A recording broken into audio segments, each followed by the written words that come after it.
Oi, gente! Eu não sei nem como começar esse vídeo, porque tem tanto tempo que eu não faço um vídeo que, né? Eu fiquei 4 meses sem postar vídeo, desculpe por isso. Mas eu voltei e já voltei com 2 livros de temática bem... Tire as crianças da sala. Então, nesse vídeo eu vou falar sobre Segredo, da Ellie Maria Adelaine, que é um pseudônimo de uma mulher aí. Vou falar também de Crônicas de um Amor Louco, do Bukowski.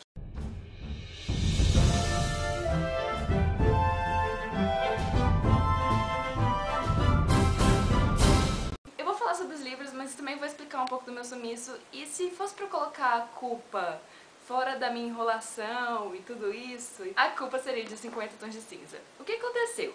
Eu fiquei os 4 primeiros meses do ano lendo um livro por semana. Essa era a minha meta, um livro por semana, e tava dando certo, até que eu decidi ler 50 Tons de Cinza pra fazer um vídeo com a Sofia. E aí eu comecei a ler 50 Tons de Cinza, só que ele é incrivelmente ruim. Então mesmo a minha curiosidade tamanha de saber mais sobre essa história, que todo mundo fala que é ruim, que é mal escrito e tal, mas sabe, aquela vontade, aquela curiosidade maligna, né, de ler algo pra falar, não é possível que seja tão ruim assim. Mas sim, é tão ruim assim, e eu não consegui ler, eu não cheguei nem na parte do contrato deles, não consegui, não consegui. E aí a minha leitura travou aqui, nos 50 Tons de Cinza, e tudo que eu começava a ler depois não ia pra frente também. Mas ainda assim, o meu plano era fazer um vídeo de 50 Tons de Cinza com a Sofia, mas comentar esses 2 outros livros que também falam de sexo. E aí eu queria falar um pouco sobre essas maneiras diferentes desses livros, né, de tratar desse assunto. Mas tá, então vamos deixar os 50 Tons de Cinza pra lá e vamos nos concentrar nesses 2.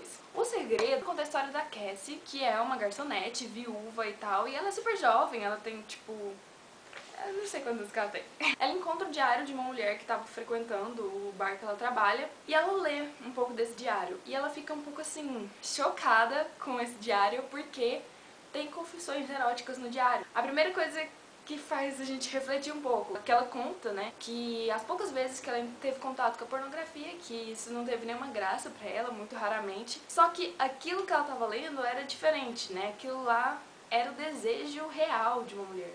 Eu não sei se é isso que os livros, ou até mesmo que esse livro pretende fazer, né? Não quer se vender como algo erótico, assim como uma coisa que vai agradar mesmo as mulheres, porque aparentemente esse é o público-alvo dos livros eróticos. E outra coisa interessante logo desse comecinho é que a Cassie fica surpresa, né? Ela fica meio chocada com aquilo que ela lê, e ela fala assim, nossa, mas aquela mulher que estava sentada aqui, ela não tem cara desse tipo de mulher. E aí depois ela mesma pergunta, mas que tipo de mulher é essa, né? Existe esse tipo? E o legal desse livro é que vai gerando algumas reflexões interessantes sobre o tema. Ela quer ser convidada para participar de um clube secreto em que as mulheres têm que desenvolver, digamos, sua independência sexual, seu lado mais sexual e tal. E é nesse clube lá, nessa sociedade secreta que isso acontece, tem as fases, são 10 etapas. Ela fala, segredo? Sim, é como se chama o nosso grupo, cada letra representa algo, mas toda a nossa razão de ser é a libertação por meio da completa submissão às suas fantasias sexuais. E aí essas letras da palavra secret representam os critérios das fantasias e tal. Então tem que ser segura, erótica, convincente, romântica, eufórica e transformadora. E aí, além disso, né, de cada letra significar algo, tem as etapas, então são 9 fantasias que ela vai realizar.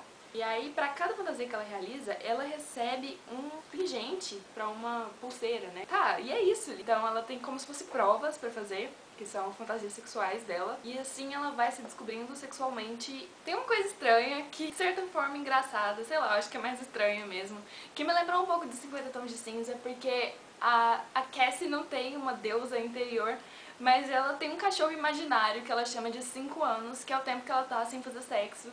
E aí é como se esse cachorro ficasse seguindo ela por todo lugar pra lembrar que ela, tipo, não tem mais essa vida sexual. E aí é muito estranho imaginar isso. Mas, de maneira geral, o livro é interessante, então vai mostrar essa maneira, como ela vai descobrindo novas formas de sentir prazer e tal, e como que ela vai se libertando sexualmente, digamos assim. E essa é a proposta do grupo do Segredo, né? E aí tem uma coisa, assim, que eu acho que é a questão principal do livro, que é um pouco separar o prazer do sentimento. Tem uma cena em que a Matilda, que é a mulher que orienta a Cassie por essa empreitada dela, vai falar que ela tem que tomar cuidado pra ela não achar que ela tá tendo sentimento por um cara, enquanto na verdade ela só tá satisfeita só tá feliz, pra ela não confundir isso com sentimento, achar que ela tá amando a pessoa e tal. Acredite em mim quando eu digo que isso se trata de sexo, prazer é sexo. Amor, minha querida, é uma coisa bem diferente. Então, essa questão de sentimento versus prazer tá presente em todo o livro, sabe? E até o final da história tem esse questionamento. Tem uma coisa diferente nesse livro também, que tem essas questões para discutir o livro. Uma das questões diz o seguinte: Matilda descreve os homens do segredo como não sendo os maiores parceiros para a vida. Você acha que essa qualidade os torna candidatos melhores para o programa do segredo? Então, assim, só para entender melhor como essa sociedade vai realizar as fantasias das mulheres que estão participando, elas precisam, né, de outros parceiros, de parceiros ou parceiras sexuais. E aí tem esse grupo de homens que se voluntariam para realizar os desejos dessas mulheres. Então o que a Matilda tá falando é que esses caras que fazem isso, eles não são o tipo de cara pra se ter um envolvimento afetivo e tal. Pela pergunta, a gente entende isso, que ela tá de novo separando o sentimento de prazer e tal. E aí gera uma reflexão interessante. Se tem esse tabu de sexo pra homem, sexo pra mulher, é como se, não sei, a impressão que eu tive lendo isso é como se esses caras que estão dispostos a se voluntariarem, né, pra realizar as fantasias, eles não tivessem, digamos, a capacidade de se relacionar afetivamente com alguém. Então, assim, eles não seriam os melhores parceiros porque eles gostam muito de sexo, então eles não sentem sentimentos pelas pessoas, ou sei lá, eles não conseguem ser fiéis. A impressão que eu tive era que foi algo por aí. Eu já fiz um vídeo sobre sexo na literatura, só que eu falei de Lolita e o Amante de Lady Chatterley, mas o quadrinho, né, eu não li o livro ainda. E assim, tá, eu falei de sexo na literatura, só que esse livro é totalmente diferente, porque ele é realmente um livro erótico e ele tem as descrições das cenas de sexo e tal. Os capítulos são curtos e foi uma leitura diferente pra mim, porque eu não tinha lido nada assim, mas foi uma leitura interessante, produtiva. Produtiva porque me fez pensar em muitas dessas questões sexuais. E nesse livro, assim como em 50 Tons de Cinza, parece que não parte da própria personagem mudar essa relação que ela tem com o sexo. Isso vem de fora. Então, em 50 Tons de Cinza vem do cara dominador, né, do Grey lá, e a menina é virgem e tal, e sabe. No segredo também ela tava toda quieta, viúva, trabalhando como garçonete com seu cachorro 5 anos, e aí ela precisa de um grupo de mulheres desconhecidas que entrem na sua vida pra falar, olha, você tem que dar um jeito nisso. Agora eu vou falar um pouco desse livro do Bukowski, que é o Crônicas de um Amor Louco. Eu sei que tem a parte 2, essa aqui é a parte 1, eu não li a 2 ainda. São vários contos. E por que eu escolhi falar desse livro também junto, né, nessa temática? Porque ele trata do sexo de uma maneira muito crua. A impressão que eu tinha lendo é que era até meio nojento, assim, sabe? A maneira como ele descrevia e...